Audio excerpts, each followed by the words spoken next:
रावलपिंडी गोलचक में मौजूद है। आज लेबर डे है और आज पहली बार 75 दौर में जो है मजदूरों के लिए रैली निकालेंगे। महमूद साहब मौजूद है, इनसे जानते हैं। अस्सलाम वालेकुम सर।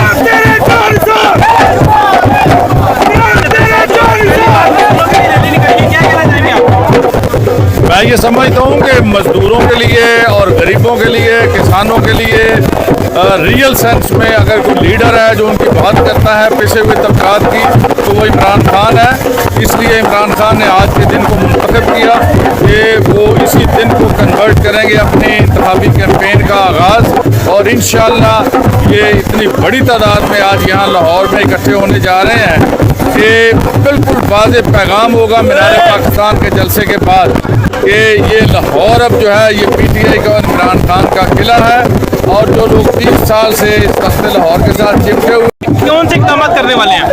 देखिए मैं ये समझता हूँ कि खान साहब मजदूरों के लिए हर वो कदम उठाएंगे उनकी वेलफेयर के लिए जो उनके बस में होगा।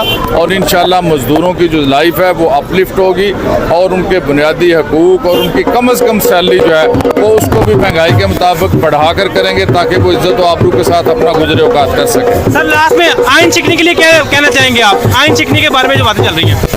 देखें, जो हुकूमत आइन शिकनी कर रही है उसकी सज़ा आइन शिकनी की तो सज़ा मौत है। और मैं ये समझता हूँ कि जिस तरह से आइन का मजाक उड़ाया जा रहा है, अगर ये तरीका इन्होंने जारी रखा तो फिर इस मुल्क के अंदर खाना जंगी का खतरा है, अनारकी होगी।